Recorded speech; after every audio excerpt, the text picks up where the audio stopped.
In this video, we're going to work on the ALEKS problem called simplifying a ratio of univariate monomials. This is going to give us an expression. It just asks us to simplify it. We've got numerical terms that we need to simplify, and then we've also got these x terms that we need to simplify as well.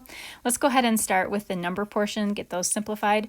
To do this, simplifying these numerical terms, we need to find the greatest common factor between both 20 and 8. And it might be easy for you to see that the greatest common factor between these two numbers is 4, but perhaps that's not quite as easy for you to see, so I'm going to show you how to calculate the greatest common factor just in case you can't visualize it.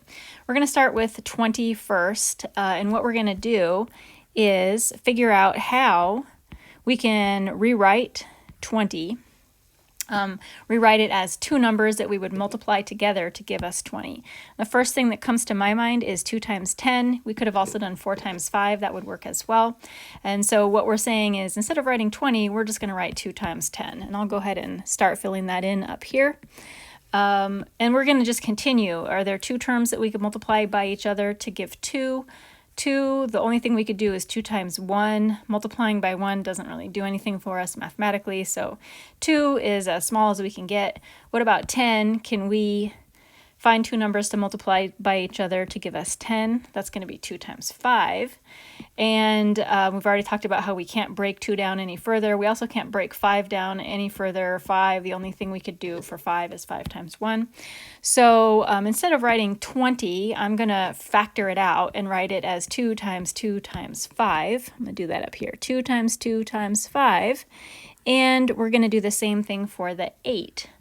So what are two numbers that we could multiply by each other to give us 8? That would be 2 times 4. What are two numbers that we could multiply by each other to give 4? That would be 2 times 2. So we're going to rewrite 8 as 2 times 2 times 2. We're factoring the 20 and we're factoring the 8. We're going to do the same thing for the x terms as well. X to the 7 is the same thing as multiplying x by itself 7 times. 1, 2, 3, 4, 5, 6, 7. And x to the 4 is multiplying x by itself 4 times.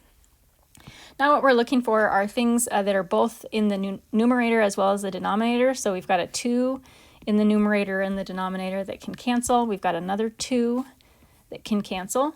And then we can cancel out 4 x's on both the top and the bottom. It looks kind of funny to cross an x off with an x. So I'm going to kind of scribble them out. And that leaves us, when we've simplified it, as 5 over 2. And then also up in the numerator, we have x to the 3rd. We have 3 x's left. So this is definitely the long way to solve the problem.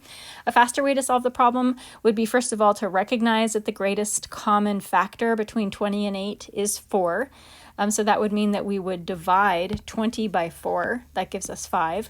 We would also divide 8 by 4. That gives us 2.